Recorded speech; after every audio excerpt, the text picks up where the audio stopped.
ॐ पार्थाय प्रतिबोधिता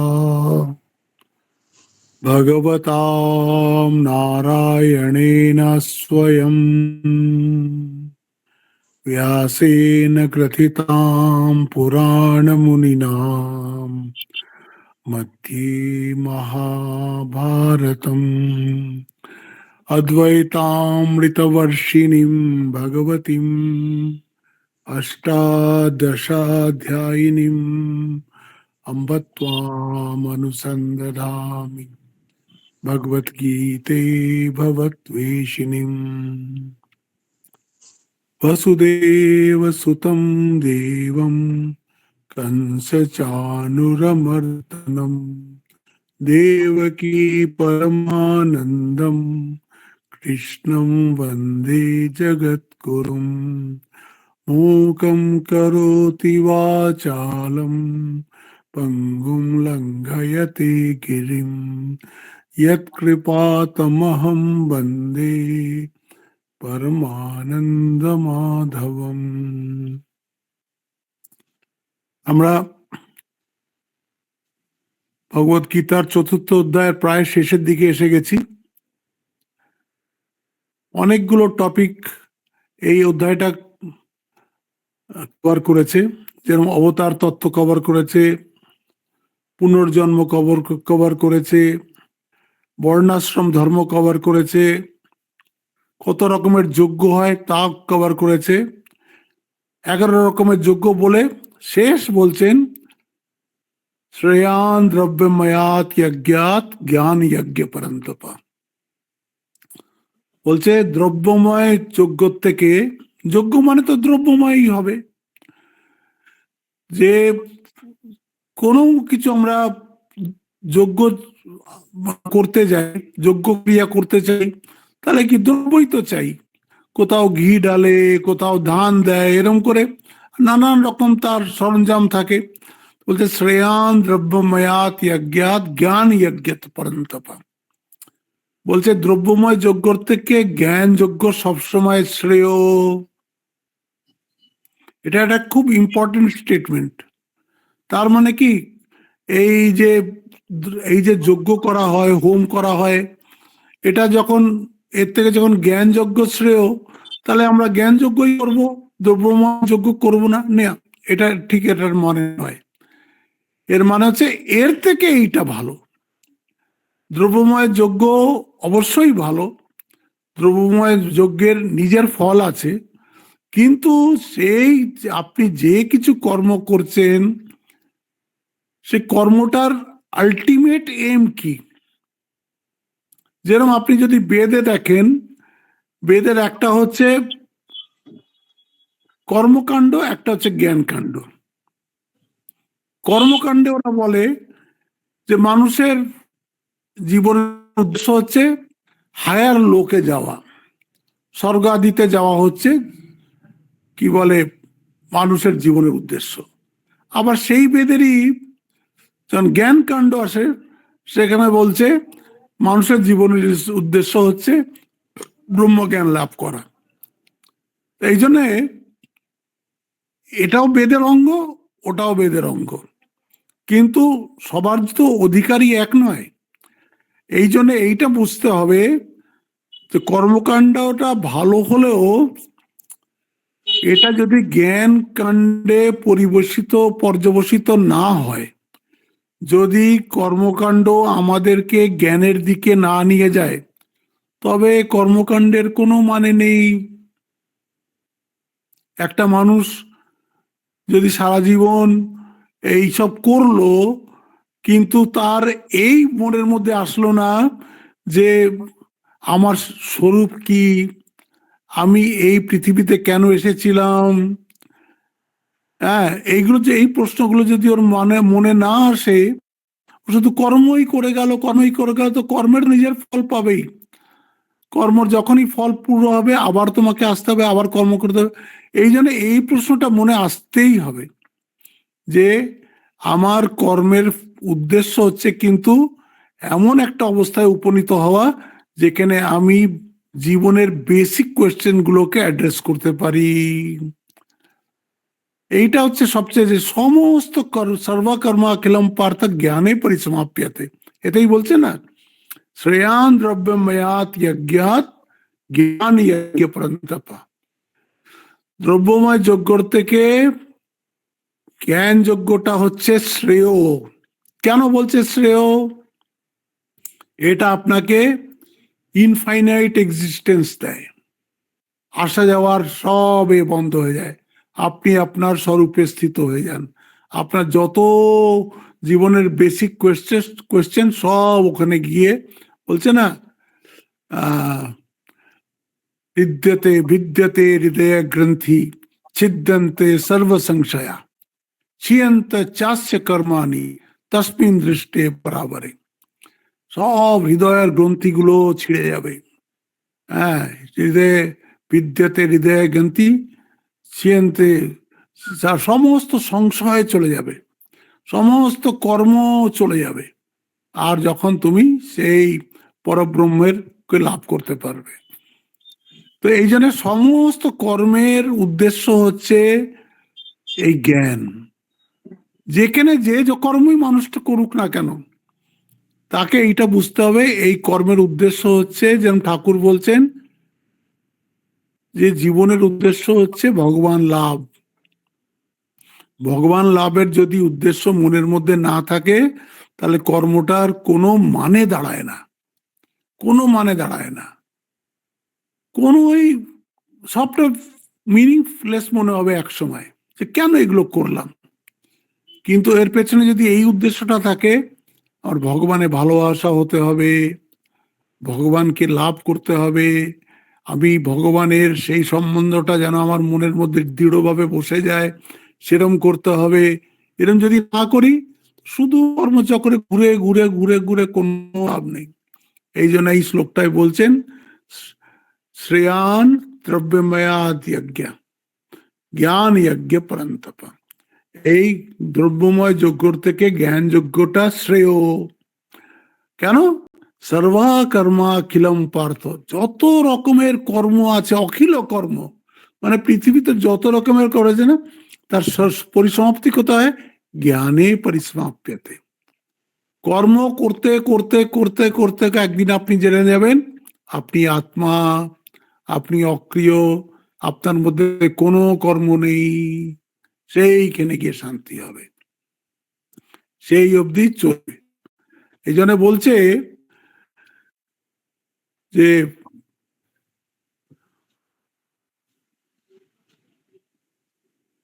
কর্ম আর এই জ্ঞান এর একটা মাঝে একটা ফারাক আছে। কর্মটাকে বলা হয় পুরুষতন্ত্র, আর জ্ঞানটাকে বলা হয় বস্তুতন্ত্র। কর্ম মানে কিরকম? আপনি পুরুষের অধীনে আছেন, আপনাকে একটা কর্ম বলা হলো, সে আপনি কর্মটা করতেও পারেন, কর্মটা নাও করতে পারেন, কর্মটা অন্যরকম ভাবেও করতে পারেন। কর্তুম অকর্তুম অন্যথা কর্তুম। আপনার কর্মের সম্বন্ধে সবসময় একটা ফ্রিডম রয়েছে।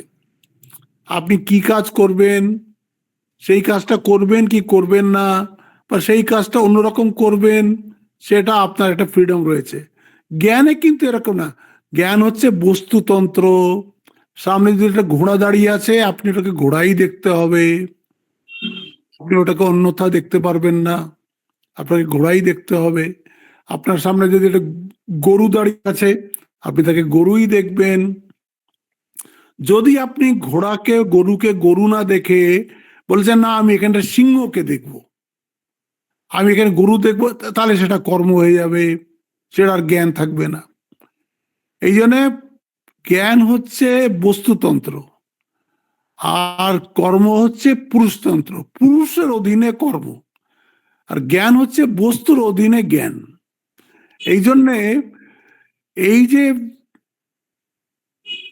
ভগবান লাভ বলি, বা এই যে কি বলে আমরা আত্মজ্ঞান বলি, একটা এমন অবস্থা আসবে যেখানে যে জিনিসটা আপনি খুঁজছেন সেটা আপনার সামনে উদ্ভাসিত হয়ে যাবে। যতক্ষণ না উদ্ভাসিত হচ্ছে ততক্ষণ আপনি জ্ঞানের পরিসমাপ্তি হচ্ছে না। এই জন্য বলছে সর্বকর্মা কিলম পার্থ জ্ঞানে পরিসমাপ্যতে শ্রেয়ান দ্রব্যময়া ত্যাজ্ঞ। যত যজ্ঞ আছে সব ভালো, কিন্তু সবসময় যারা কর্ম করে তাদের এইটা মনে রাখতে হবে, আমার কর্ম করার পেছনে উদ্দেশ্য হচ্ছে যাতে আমি শেষে, ভক্তের ভাষায় যদি বলি, ভগবানের ভক্তি লাভ করব বা ভগবানের দর্শন করব। যদি বেদান্তের ভাষায় বলি তাহলে আত্মজ্ঞান লাভ করব, আমার স্বরূপকে আমি চিনে নেব। সমস্ত কর্মের পেছনে কিন্তু উদ্দেশ্য একটাই হবে। তাই বলছেন যে এই যজ্ঞগুলো ভালো, এই যজ্ঞগুলো তোমাকে প্রিপেয়ার করে। যেরকম একটা মানুষ সেই দেখছে যে এরা ইউনিভার্সিটিতে পড়ে, সে বললো আমি আর 1-2-তে পড়বো না, আমি একদম সোজা ইউনিভার্সিটিতে পড়বো। তাকে বললো তা হবে না, তোমাকে ইউনিভার্সিটিতে পড়তে হলে তোমাকে ওই কেজি থেকেই শুরু করতে হবে। 1, 2, 3, 4 পড়তে পড়তে পড়তে পড়তে তারপরে এক সময় তুমি ইউনিভার্সিটিতে পড়ার অধিকারী হবে। ঠিক এইরকমই এখানেও, আমি জ্ঞান যোগী যখন ভালো, তখন আমি জ্ঞান যোগী অভ্যাস করব। ওরকম হবে না। ওই কর্মযোগের মাধ্যমে তোমাকে নিষ্কাম কর্ম করতে হবে, চিত্তশুদ্ধি করতে হবে, জ্ঞানের অধিকারী হতে হবে এবং তারপরে জ্ঞান যোগে আসতে হবে। এই দুটোর একটাকেও বাদ দিলে চলবে না। কিন্তু যদি বলতে হয় তখন এইটাই বলতে হবে যে কর্মযোগ্য থেকে জ্ঞানযোগ্যটা শ্রেষ্ঠ। কেন? কারণ এটা আপনাকে একদম ফ্রিডম দিয়ে দেবে, কর্ম আপনাকে ফ্রিডম দেবে না। কর্ম আপনাকে বারবার বারবার এই স্বর্গও গেলেন তো স্বর্গ থেকে তো আবার ফিরে আসতে হবে এইখানেই। এই জন্য এই শ্লোকটা খুব ইম্পর্টেন্ট। শ্রেয়ান দ্রব্যময়াত যজ্ঞ জ্ঞান যজ্ঞ পরন্তপ সর্বকর্মা খিলম পার্থ জ্ঞানে পরিসমাপ্যতে। দেখুন এখানে অর্জুনের দুটো নাম লাগিয়েছে, একটা যে পরন্তপ, মানে শত্রুদের মধ্যে সে একটা সন্তাপ উৎপন্ন করে দিতে পারে এমন বীর। আর তাকে আবার বলছে পার্থ, মানে পৃথু সন্তান, পৃথুর নন্দন, সেই জন্য পার্থ। শ্রেয়ান দ্রব্যময়াত যজ্ঞ জ্ঞান যজ্ঞ পরন্তপ সর্বাকর্ম কিলম পার্থ জ্ঞান। এই জন্য এইটা মনে রাখতে হবে সমস্ত। তা এটা বলছেন যে দ্রব্যযজ্ঞ হচ্ছে ফল আরম্ভক, ফলসমূহের আরম্ভক। কর্ম মানেই তার একটা ফল হবে, আর ফল হবেই তো সেটা বিনাশী হবে। তা আপনি বিনাশী ফল তো চান না, আপনি তো অবিনাশী ফল চান। অবিনাশী ফল চাইতে হলে তাহলে আপনাকে জ্ঞান যোগে যেতে হবে। ওখানে বলছেন ভাষ্যকার, একটাকে বলছে কর্ম ফলারম্ভক, একটা বলছে না কর্ম ফলারম্ভক। জ্ঞান যোগকে বলছে না কর্ম ফলারম্ভক। এটাতে কোনো কি বলে ফল হবে না, কিন্তু করতে হবে। তাই জন্য শেষে বললেন যারা বিচার দ্বারা ভোগ বাসনা ত্যাগ করিতে পারে না, যারা তত্ত্বাভ্যাস দ্বারা মনোনাশ, এইটা একটা এই বেদান্তের এটা স্টেপ। সবচেয়ে প্রথমে বলছে বাসনা ত্যাগ। স্টেপটা কিরকম হতে দেখুন, বাসনা ত্যাগ হলে তাহলে আসবে মনোনাশ। এই যে আমাদের ছোট মনটা আছে যেটা সবসময় বাসনা করছে, সেইটা নাশ হবে। আর সেটা নাশ হলে তখন আসবে তত্ত্ব বুদ্ধি। এটা হচ্ছে স্টেপ। সবচেয়ে আগে বাসনা ত্যাগ, তারপরে মনোনাশ, আর তারপরে তত্ত্ব জ্ঞান আসবে। হ্যাঁ, তারা যজ্ঞাদি কর্ম ফলাকাঙ্ক্ষা শূন্য হইয়া সম্পন্ন করুক, করিতে করিতে চিত্তশুদ্ধি হইবে, তখন তাহাদের জ্ঞান লাভ হইবে, তখন তাহাদের জপ যজ্ঞাদি সমস্ত কর্মের শেষ হইবে। এখন কেউ প্রশ্ন করতে পারে যে কি করে আমি বুঝবো যে আমার কর্ম শেষ হয়ে গেছে, এখন আমাকে কি বলে জ্ঞানের দিকে যেতে হবে? তোমাকে বুঝতে হবে না সেটা। হ্যাঁ, সেই ঠাকুরের গল্প আছে না, যে বাচ্চাটা বলছে যে আমার পায়খানা পেলে আমাকে একটু জাগিয়ে দিও। তো মা বলছেন আমাকে আর জাগাতে হবে না, পায়খানাই তোকে জাগিয়ে দেবে। হ্যাঁ, ঠিক এরকমই বলছে তোমাকে জ্ঞান লাভের জন্য তোমাকে অপেক্ষা করে থাকতে হবে না, তুমি তোমার নিষ্কাম কর্ম করতে থাকো, নিজেই একসময় বুঝতে পেরে যাবে নিষ্কাম কর্ম হলেও এর ফল তুমি না চাইলেও কর্মের ফল অনিত্য। তখন তোমার মনটা সাধারণতই আরো ডিপারেতে যাবে যে আমিটাকে। হ্যাঁ, তো এইবার যে দুটো শ্লোক আসবে, একটা হচ্ছে 34 নম্বর শ্লোক আর একটা হচ্ছে 39 নম্বর শ্লোক, এই দুটো শ্লোককে আমরা একসাথে পড়ব। এই দুটো শ্লোক হচ্ছে সাধনা সম্বন্ধী শ্লোক। একটা হচ্ছে বৈরঙ্গ সাধনা 34 নম্বর শ্লোকটা, আর 39 নম্বর শ্লোকটা হচ্ছে অন্তরঙ্গ সাধনা। এই দুটো শ্লোক পড়ে নেওয়ার পরে তারপরে যে কটা শ্লোক থাকবে সেটাকে বলা হবে ফলশ্রুতি, মানে একবার যার ব্রহ্মজ্ঞান হয়েছে সে কিরকম অনুভব করে সেটা আসবে। সেই এখানে বলছেন তদ্বিদ্ধি। তদ্বিদ্ধি মানে যেটাকে তুমি তোমার জ্ঞানেন্দ্রিয় দ্বারা যখন তুমি সেই জ্ঞানটা লাভ করতে পারছ না, সেইটা জানবার জন্য কি করতে হবে? তদ্বিদ্ধি, সেটা জানবার জন্য প্রণিপাতেনা পরিপ্রশ্নেনা সেবয়া, তোমাকে কোনো গুরুর কাছে গিয়ে প্রণিপাত হতে হবে। প্রণিপাত হতে হবে মানে তাকে সম্পূর্ণ সাষ্টাঙ্গ করে একদম তার কাছে সারেন্ডার হতে হবে। কেন সারেন্ডার হবে? যে ভগবান গুরু, আমি নিজের চেষ্টায় দেখে নিয়েছি, হাজার বই পড়ে দেখে নিয়েছি, হাজার কর্ম করে দেখে নিয়েছি, সেই যে আমি একটা অনাবিল শান্তি খুঁজছি, যে ইনফাইনিটিউড খুঁজছি, যে আমার মধ্যে যে ডিভিনিটি আছে ওটা খুঁজছি, ওটা আমি পাচ্ছি না। আমি আমার স্মরণে, আপনার স্মরণে এসছি। হুম, পরীক্ষা লোকান কর্মচিতান ব্রাহ্মণ, ওখানে আছে মুন্ডক উপনিষদে বলছে যে সে সমস্ত লোকে গিয়ে গিয়ে বুঝেছে যে সব লোকের ফল অনিত্য।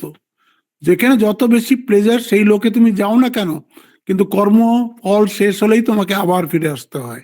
সে সব লোক পরীক্ষা করে দেখে নিয়েছে।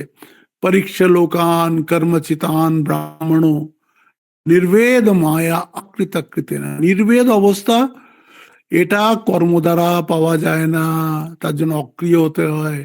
তসমিন বিজ্ঞার্থম সে গুরুমেবা বিগচ্ছেদ, সেইটা জানার জন্যে সে তখন গুরুর কাছে যায়। হ্যাঁ, সমিত পাণি শ্রোত্রিয় ব্রহ্মনিষ্ঠা, তখন গিয়ে গুরুর কাছে নিজেকে সারেন্ডার করে। এখানে বলছে তদ্বিদ্ধি প্রণিপাতেন পরিপ্রশ্নেন সেবয়া, তার মানে সবচেয়ে আগে গিয়ে গুরুর কাছে সারেন্ডার হতে হবে। গুরুর কাছে সারেন্ডার হওয়ার মানেটা কি? তখন আর আপনার ইচ্ছে চলবে না। গুরুর কাছে যেই আপনি সারেন্ডার হলেন তখন গুরুর ইচ্ছেতে আপনার জীবন পরিচালিত হবে। হ্যাঁ, তখন আপনি বলতে পারবেন অর্জুনের মতো করিষ্যে বচনম তবা, আপনি যেরকম বলছেন সেরকম আমি চলবো। আপনি আমার গাড়ির ড্রাইভার, আপনি যেমন চালাবেন আমি তেমন চলবো। তাই এটা, এই প্রণিপাতেনা শব্দটা খুব ইম্পর্টেন্ট।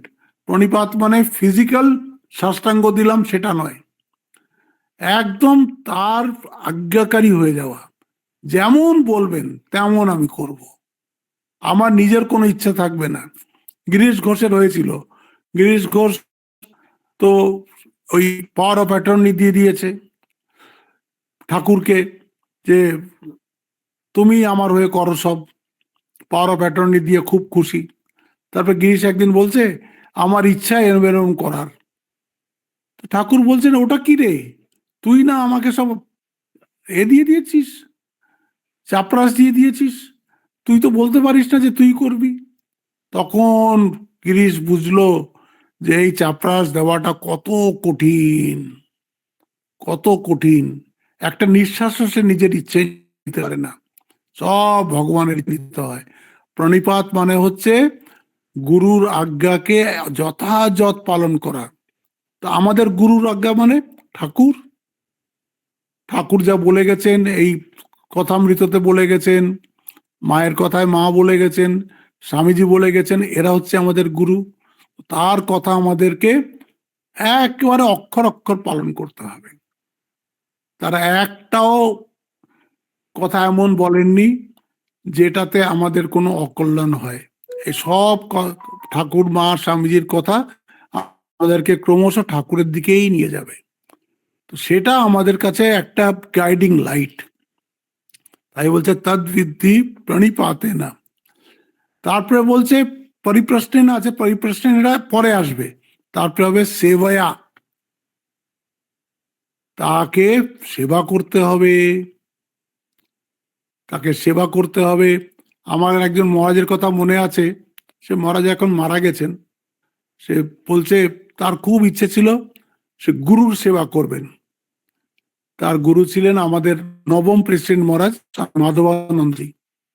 তো সে খুব আশ্রম টাশ্রমে ঝগড়া করছে যে আমাকে এখন আমার গুরু খুব অসুস্থ, আমি গুরু সেবা করতে চাই। তো এরা যতই তাকে বোঝায় তো কিছুতেই বুঝবে না। তখন বলো আচ্ছা যাও তুমি একবার গুরুর কাছে গিয়ে জেনে আসো। গুরুর কাছে গেছেন, কে বলছেন আমি আপনার সেবা করতে চাই এই সময়, আর আমাকে আশ্রম থেকে ছাড়ছে না। তখন গুরু নিজে বলছেন সঙ্ঘ সেবাই গুরুর সেবা। তুমি যে কাজটা করছো মনে করছো ওটা গুরুরই কাজ করছো। যখন গুরু এই কথা বলে দিলেন তখন গিয়ে সেই সাধুটার একটুখানি বুঝতে পারলেন। তখন ফিরে গিয়ে তারপরে উনি সেই সঙ্গেরই কাজ করতে থাকলেন। সে মহারাজ আর নেই, মারা গেছেন। হ্যাঁ, কিন্তু ওনার কাছে আমি এটা শুনেছিলাম যে সঙ্ঘ সেবাই গুরু সেবা। এখানে বলছে প্রণিপাতে না সেবায়া। তো আপনারা যেখানে যে আছেন সেই কাজটাকে ঠাকুরের কাজ মনে করে করুন। ওইখান থেকেই আপনার মধ্যে ঠাকুরের শক্তি চলে আসবে, ওখান থেকেই আপনার মধ্যে ঠাকুরের আশীর্বাদ চলে আসবে, ওখান থেকেই আপনার জন্য ঠাকুরের কৃপা চলে আসবে। আপনি ঠিক বুঝতে পারবেন, ঠিক বুঝতে পারবেন যে এই যে আমি যে এই কাজটা করছি তাতে আমার এই ঠাকুরের আশীর্বাদ আমি পাচ্ছি। তাই বলছে পরিপ্রাণিপাতে না সেবায়া, সেবায়া করে তারপরে বলছে পরিপ্রশ্নে না, তারপরে আপনি প্রশ্ন করতে পারেন।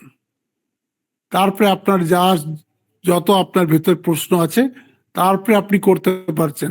সেকেন্ড লাইনটা খুব ইম্পর্টেন্ট, উপদেক্ষন্তিতে জ্ঞানম জ্ঞানীনা তত্ত্বদর্শিনা।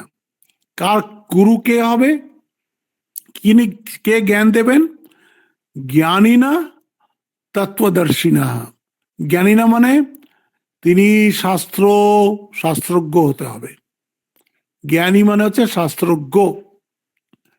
আবার যে শুধু শাস্ত্রজ্ঞ কিন্তু অনুভূতি নাই, তো তার ও জ্ঞানে কোনো লাভ হবে না, তার টিচিংসে কোনো লাভ হবে না।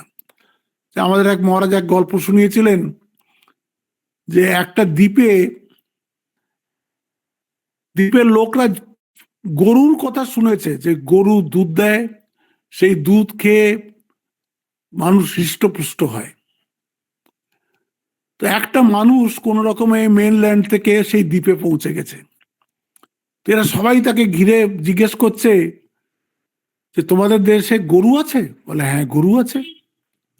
বলে গরুর দুধ কি সাদা হয়? বলে হ্যাঁ গরুর দুধ সাদা হয়, হলুদ গরুর দুধ হলুদ হবে, লাল গরুর দুধ লাল হবে, কালো গরুর দুধ কালো হবে। ব্যাস, তাদের জ্ঞানটা বিগড়ে গেল। ওরা যে এতদিন শুনে এসছে যে গরুর দুধ সাদা হয়, এখন যেই এসে বললো যে লাল গরুর লাল হয়, হলুদ গরুর হলুদ হয়, আর তখন আর তাদের মাথা ঠিক থাকলো না।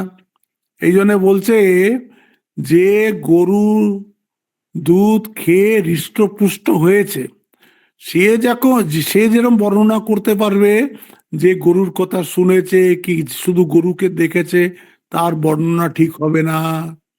ঠাকুরের কথামৃতে অনেকবার এই উপমাটা আসবে। জ্ঞানী না তত্ত্বদর্শী না, তত্ত্বদর্শীও হতে হবে আবার শাস্ত্রজ্ঞও হতে হবে। হ্যাঁ, নয়তো হয়তো তার শাস্ত্রজ্ঞ নয় কিন্তু ধ্যান ট্যানের মধ্যে সে কিছু একটা পেয়ে গেছে, সেটা শাস্ত্র সাপোর্টিং কিনা সেটা তো আপনি বুঝতে পারছেন না। এরকম অনেক আছে গুরু, শাস্ত্র জানে না, কিছুই জানে না, শাস্ত্র অনুসার ওদের জীবনও নেই, কিন্তু তারা সব গুরু সেজে বসে আছে।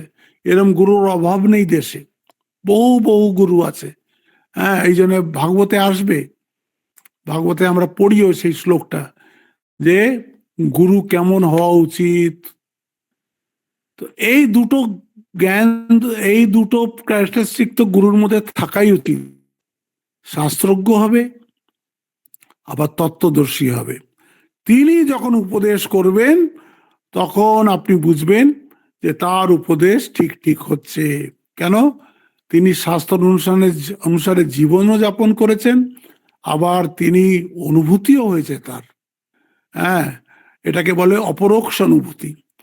এদের এই মানে ইন্দ্রিয় জন্য অনুভূতি নয়, আমি চোখ দিয়ে একটা দেখছি এটা অনুভূতি, চোখ কান নাক সব থাকবে, কিন্তু অনুভূতিটা হবে ভেতর থেকে। হুম। তো সেই অনুভূতি হয়েছে।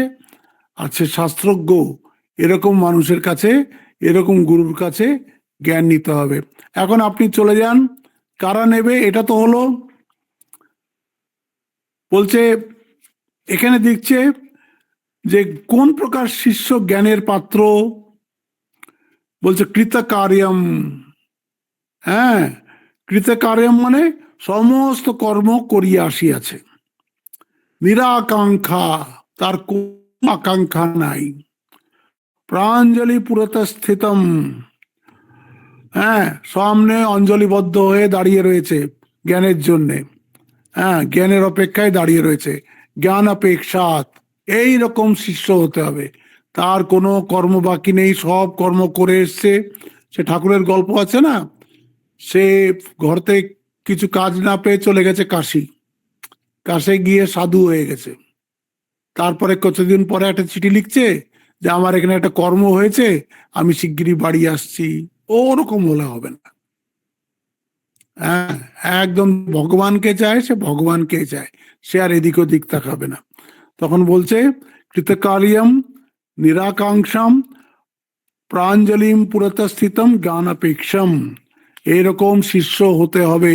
তারপরে চলে আসুন আপনি 39, শ্রদ্ধাবান লভতে জ্ঞানম তৎপর সংযতেন্দ্রিয় জ্ঞানম লব্ধ্বা পরাম শান্তিম অচিরেনাধিগচ্ছতি।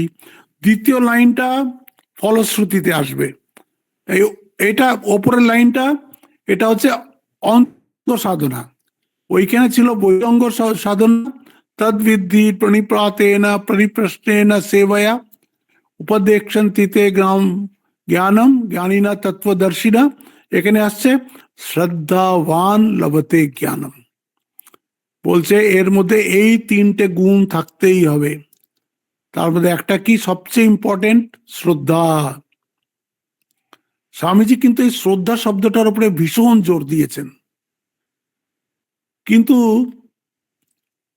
আমি এইটা এখনো বুঝলাম না, যার একটা ছোটবেলার থেকে একটা শ্রদ্ধা আছেই, তাকে শ্রদ্ধা শেখাতে হয় না,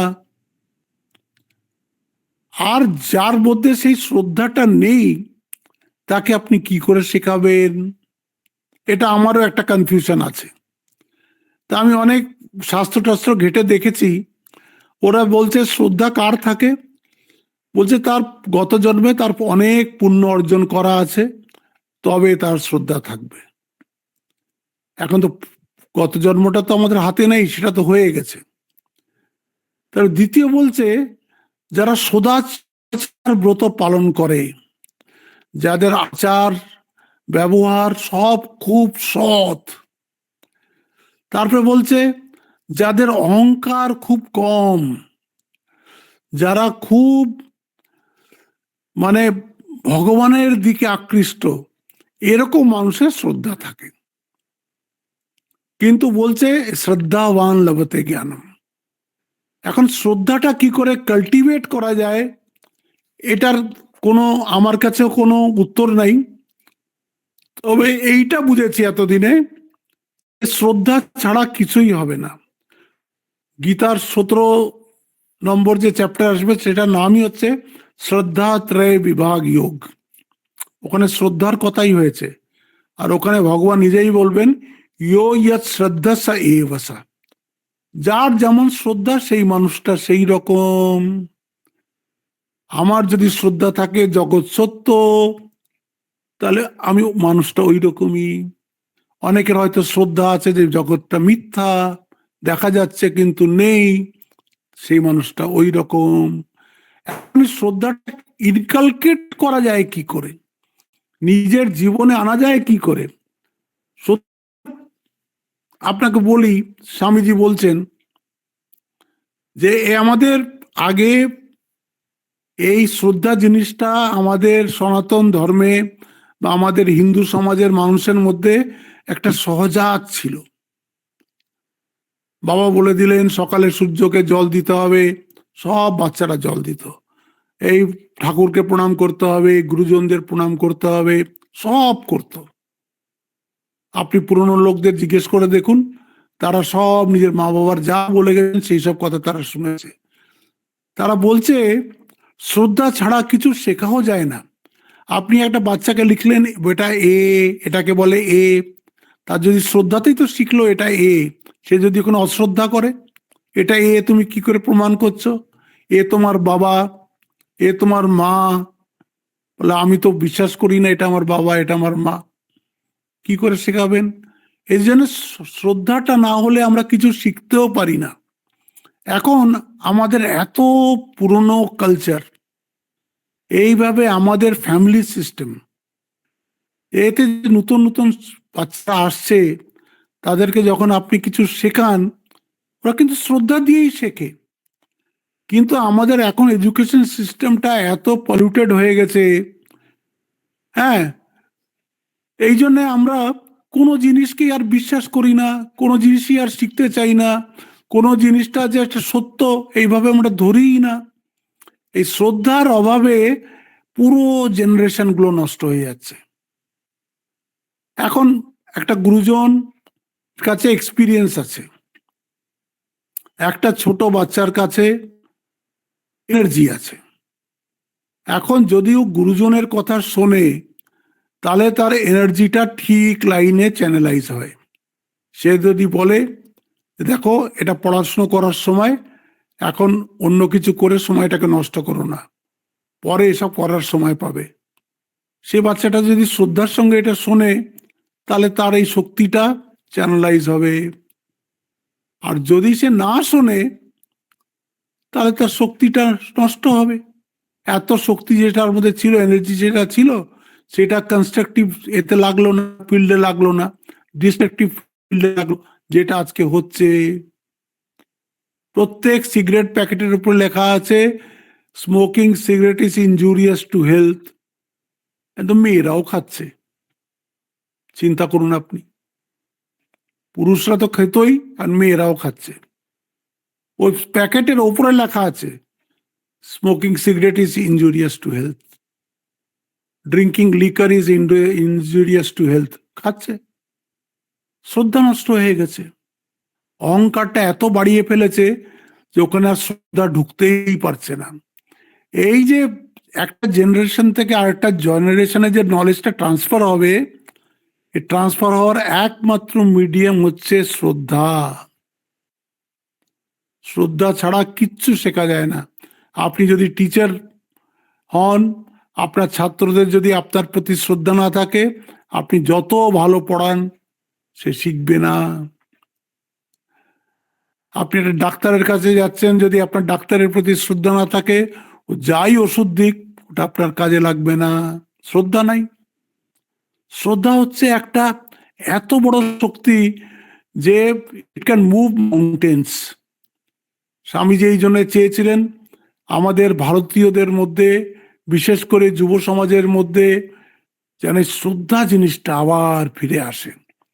তার তো উনি বলছেন ওই লেকচার ফ্রম কলম্বো টু আলমোড়াতে আছে, বলছে এটা একটা এমন ওয়ার্ড যেটার কোনো ইংলিশ ট্রান্সলেশন হয় না, কারণ তারা জানেই না শ্রদ্ধা কি হয়। এই জিনিসটার বলে you can't translate it as faith. হ্যাঁ, এটাকে তুমি বিশ্বাসও বলতে পারো না। শ্রদ্ধার মধ্যে অনেক কথা একসাথে একটুকু শব্দের মধ্যে লুকিয়ে আছে, শ্রদ্ধা। তবে আমাদের শাস্ত্রে যেটা বলে যে গুরু বাক্যে আর শাস্ত্র বাক্যে পুরোপুরি শ্রদ্ধা। গুরু যে বলে দিয়েছেন, গুরু যে আমাকে আজ্ঞা করেছেন, সেটাকে পুরোপুরি গ্রহণ করা, আর শাস্ত্র যা বলছে সেটাকে পুরোপুরি গ্রহণ করা, এইটাকে বলছে শ্রদ্ধা। এটা যেমন ঠিক, তেমনি আমি মনে করি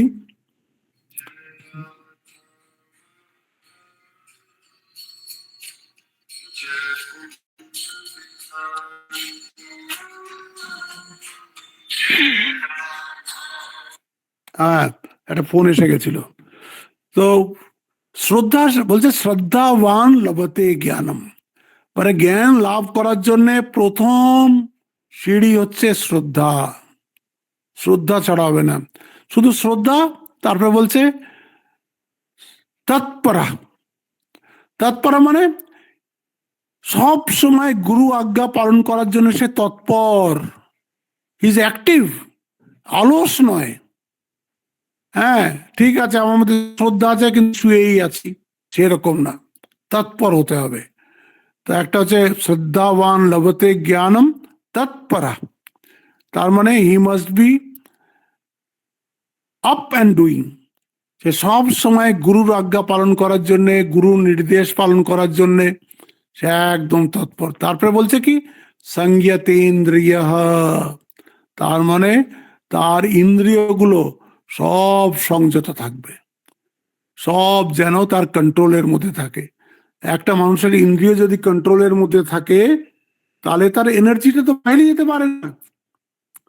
আমাদের এনার্জি তো বেশিরভাগ বাইরে যায় এই চোখ দিয়ে, কান দিয়ে, জিভ দিয়ে, নাক দিয়ে, আর ত্বক দিয়ে, এই পাঁচটা। আর মনটা তো নিজের কাজ করছেই, এই ছটা দিয়ে আমাদের সমস্ত এনার্জি বেরিয়ে যাচ্ছে। আপনি যেই এইগুলোকে, ইন্দ্রিয়গুলোকে সংযত করে ফেললেন, আপনার এনার্জি আর বাইরে যাচ্ছে না।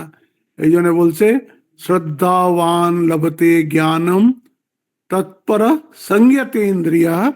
তারপরে বলছে জ্ঞানম লব্ধ্বা পরম শান্তি। এরকম হলে এটা হয়ে গেল তিনটে অন্তরঙ্গ সাধন, ওই তিনটে হয়ে গেল বহিরঙ্গ সাধন। তারপরে হচ্ছে কি জ্ঞানম লব্ধ্বা পরম শান্তি। এরপরেই ভগবান গুরুর কাছে যাবে, গুরু যে জ্ঞানটা দেবে সেটা শ্রবণ মনোনিধিদর্শনের দ্বারা সে জ্ঞানটা আপনার জীবনের মধ্যে অ্যাসিমুলেট হয়ে যাবে। আর পরম শান্তি, সে অদ্ভুত শান্তির সমুদ্রের মধ্যে আপনি ডুবে যাবেন, অচিরেন আদিগচ্ছতি, এটা হয়েই যাবে। এই আমাদের করণীয় এই ছটা। তদ্বিদ্ধি প্রণিপাতেন পরিপ্রশ্নেন সেবয়া উপদ্যক্ষন্তি তে জ্ঞানম জ্ঞানিনা তত্ত্বদর্শিনা। তারপরে শ্রদ্ধাবান লভতে জ্ঞানম তৎপর সংযতেন্দ্রিয় জ্ঞানম লব্ধ্বা পরাম শান্তিম অচিরেণাধিগচ্ছতি। এইখানে গিয়ে এই ছটা সাধন আমাদের সব সময় করে যেতে হবে, তাহলে ভগবানের কৃপা হবেই হবে। এবার যে কটা শ্লোক বাকি থাকলো 33-এর পরে 34 থেকে নিয়ে, সেই শ্লোকগুলো হচ্ছে ফলশ্রুতি। জ্ঞান লাভ হলে মানুষ কিরকম ব্যবহার করে, সে আর কিভাবে আর মোহের মধ্যে পড়ে না, সে সমস্ত জগৎকে নিজের মধ্যে দেখে, এই সব শ্লোক আসবে এরপরে। এটা আমরা কালকে করব, আজ এখানেই শেষ করছি। ওম শান্তি শান্তি শান্তি। হরি ওম তৎসৎ। শ্রীরাম কৃষ্ণার্পণমস্তু।